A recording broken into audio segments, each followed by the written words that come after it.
The loudest person in the room is rarely the most respected. Most people grow up believing that respect is earned through articulation. They are taught to speak up, explain themselves clearly, defend their choices, and make sure they are understood. Silence, in contrast, is framed as weakness, awkward, passive, or socially incompetent. So people talk. They fill space. They justify. They clarify. And without realizing it, they train others to see them as uncertain. But respect does not follow speech. Respect follows emotional self-control. This is the first illusion that must be broken. Speaking more does not increase authority. In many cases, it dissolves it. Because what people respond to instinctively is not how well you explain yourself, but how stable you appear under pressure. Society rewards talkers because talkers are visible. They are expressive. They signal engagement. But respect is not the same as attention. Attention is cheap. Respect is selective. And respect flows toward people who appear grounded, self-contained, and unmoved by the need to be validated. Silence is often misread because most people do not understand what it communicates psychologically. Silence does not mean you have nothing to say. Silence means you are not leaking emotion. That distinction changes everything. There is a critical difference between communication and emotional leakage. Communication is intentional. It is concise. It has a purpose. Emotional leakage, on the other hand, happens when someone speaks to regulate discomfort. When they talk because silence makes them anxious. When they explain because misunderstanding feels threatening. When they defend themselves because judgment feels unbearable. Most speech is not communication. It is anxiety management. People speak to calm themselves. They speak to reduce uncertainty. They speak to regain a sense of control when they feel exposed. And the nervous system of the listener detects this immediately. Not consciously, but instinctively. When someone talks too much, explains too deeply, or responds too quickly, it signals instability. It says, "I need you to understand me."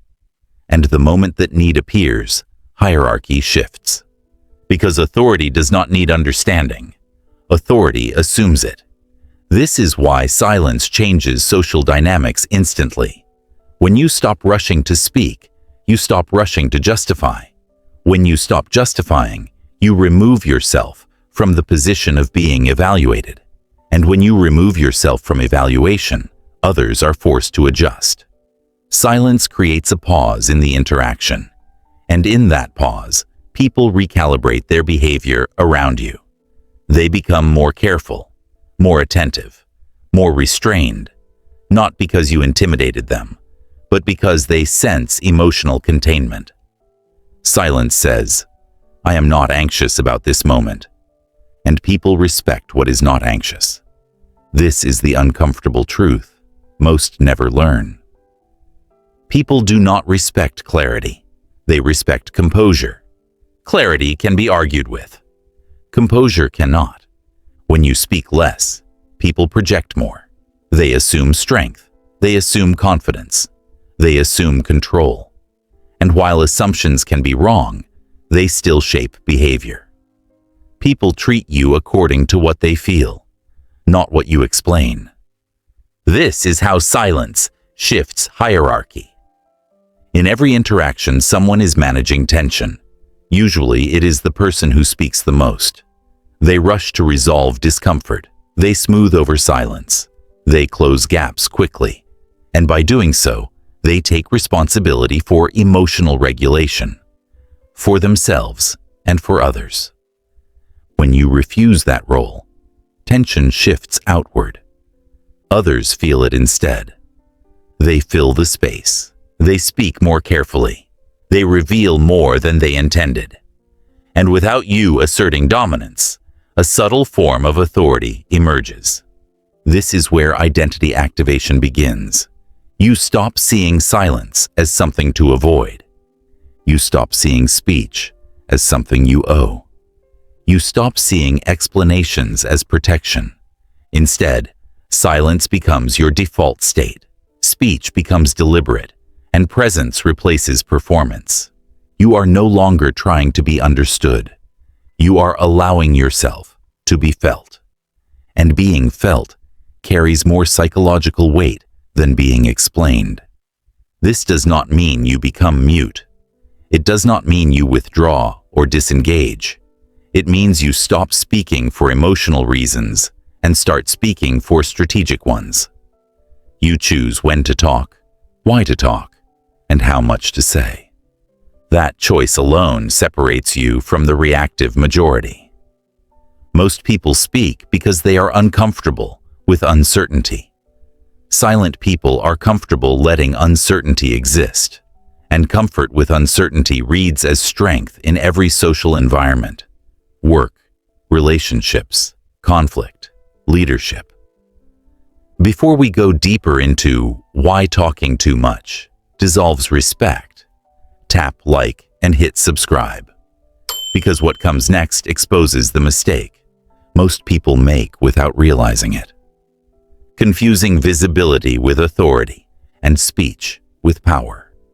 This leads us to the core law governing this entire transformation. Respect flows toward emotional self-control, not verbal clarity. The less you leak emotionally, the more stable you appear. The more stable you appear, the more others adjust. The more others adjust, the more respect forms. Not because you demanded it, but because your silence made space for it. Silence works because it shifts who carries the tension. In every interaction, there is an invisible emotional load. Someone is regulating the discomfort of uncertainty, judgment, or conflict. Most people rush to pick up that load without realizing it. They speak quickly, they explain themselves, they soften statements, they fill gaps, and by doing so, they absorb the tension so others don't have to.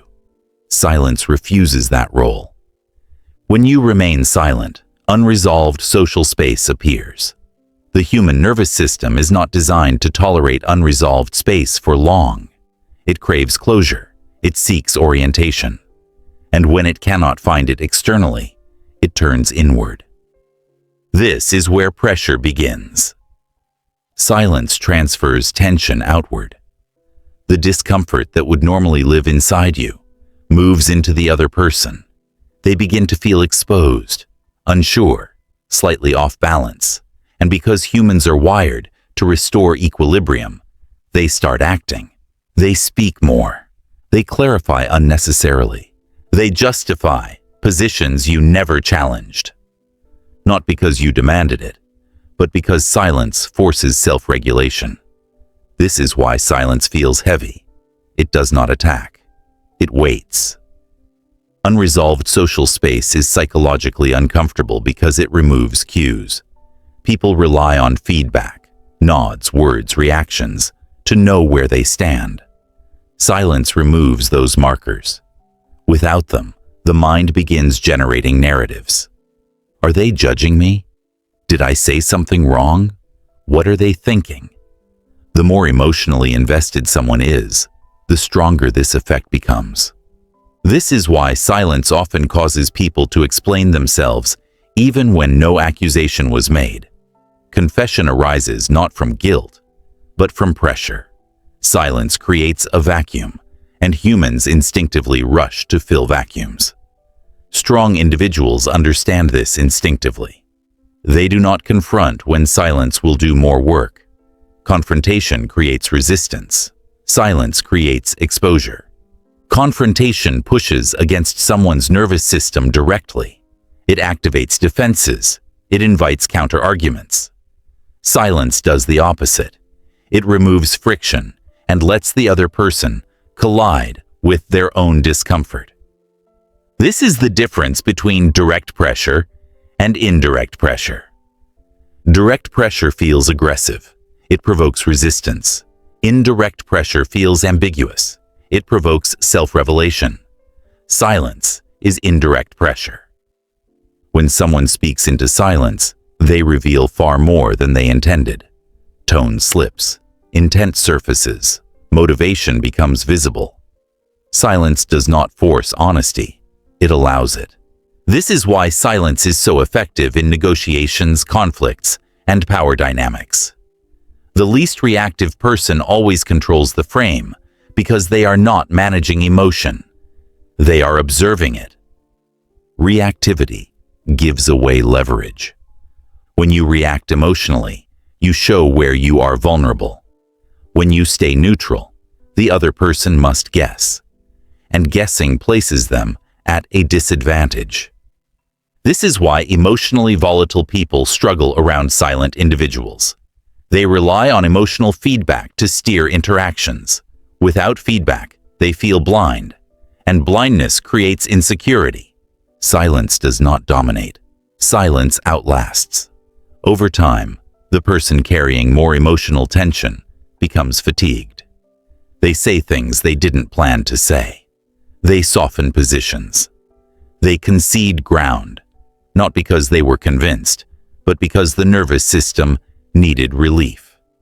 This leads to a critical realization.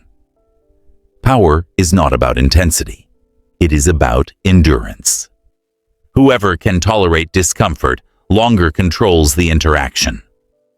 Most people collapse into speech because silence feels unbearable. They mistake relief for resolution. They speak to escape tension, not because speaking is necessary. Learning to tolerate silence without collapsing is a skill, and like all skills, it requires practice.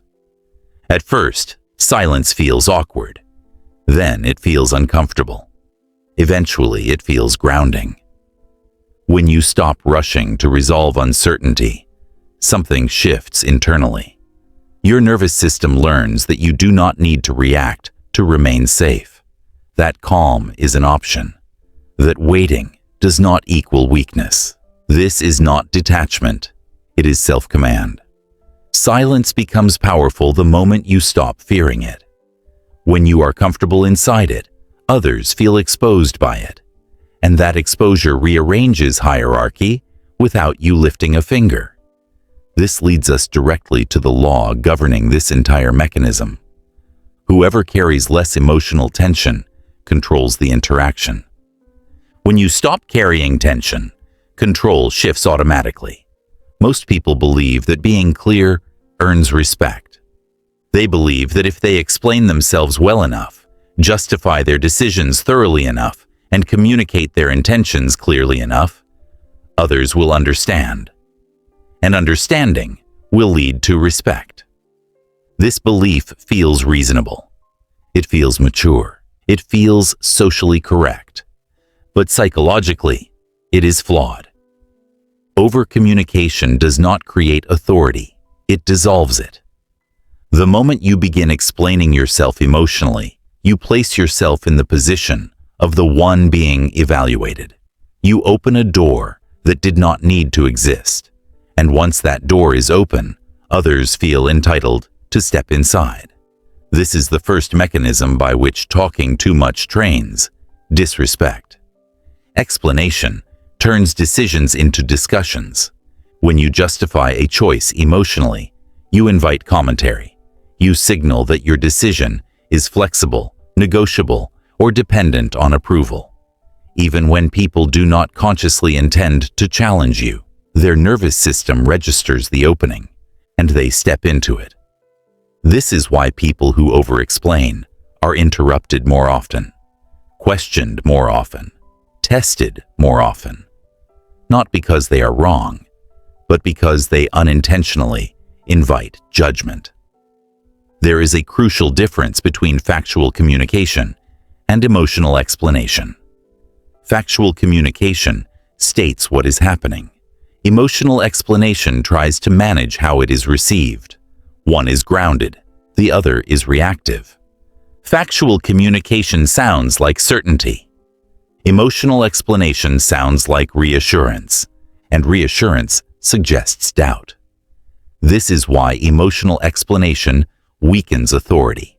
It communicates that you are concerned about perception more than position. And when people sense that concern, they respond accordingly. They debate, they negotiate, they push boundaries. Not out of malice, but because the structure invites it. Talking too much also creates predictability.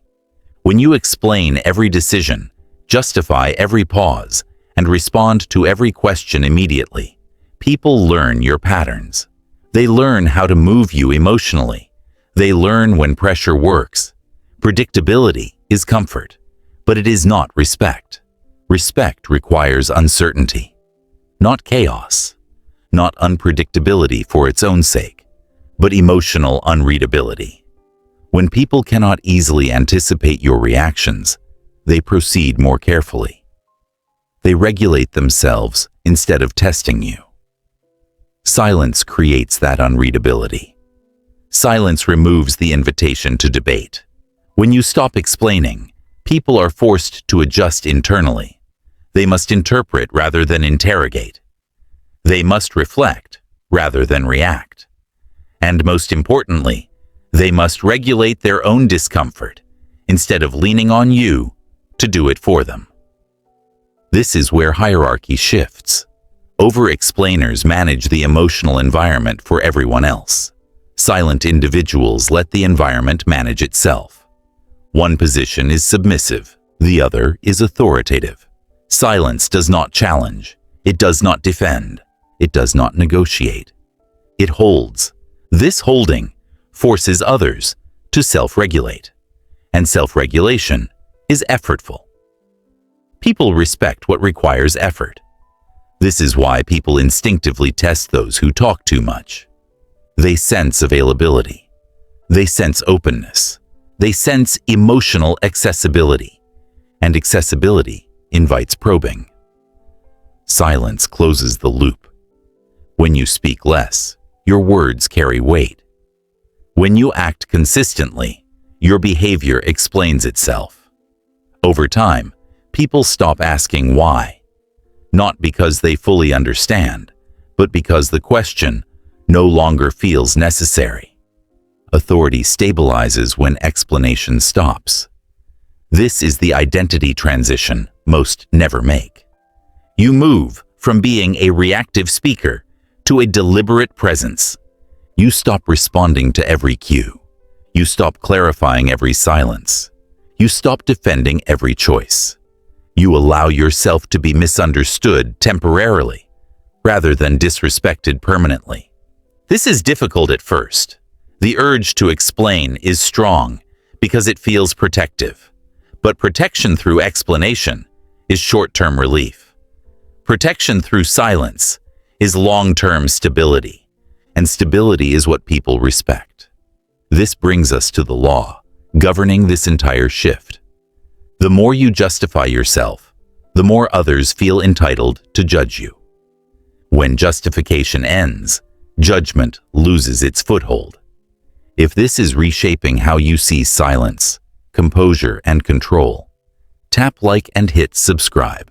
Your support matters because it helps this message reach people who are ready to stop managing tension for others and start letting self-control do the work.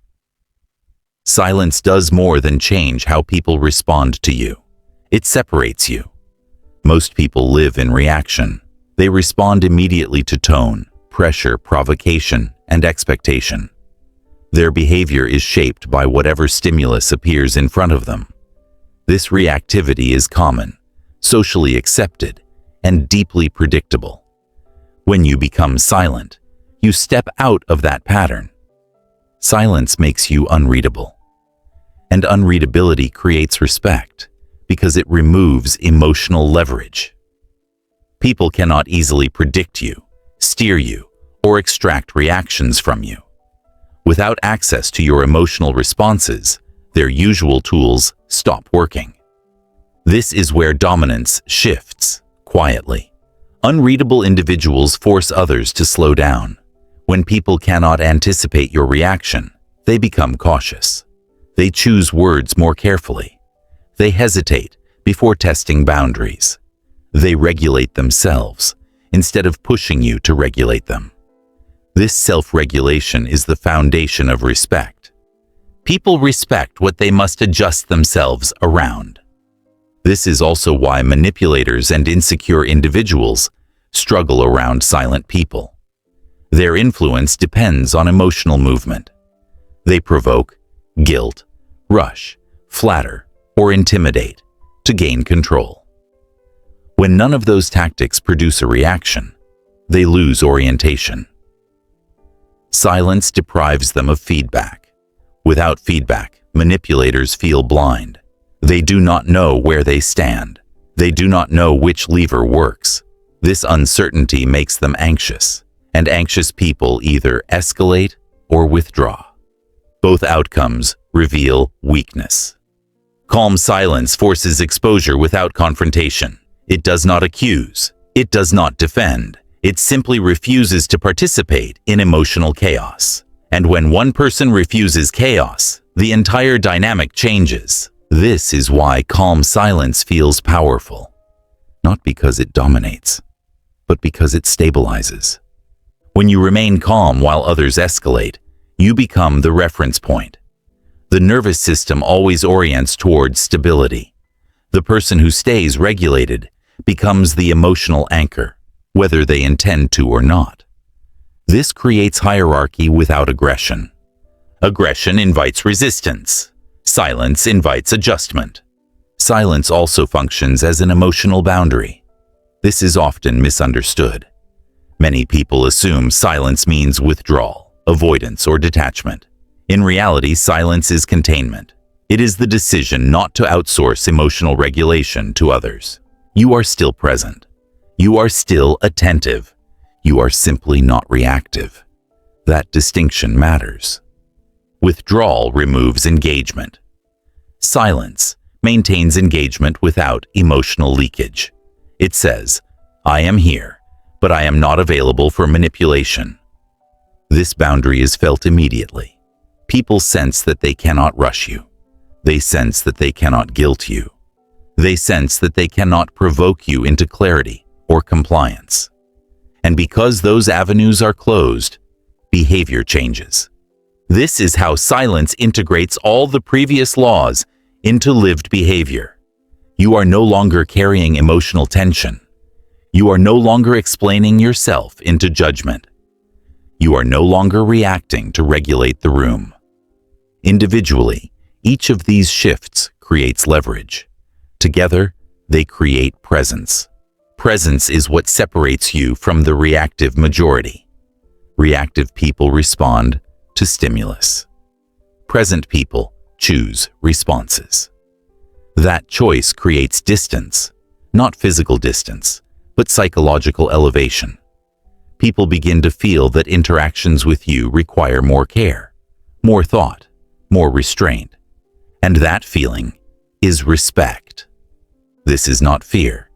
Fear is unstable. It provokes rebellion or submission.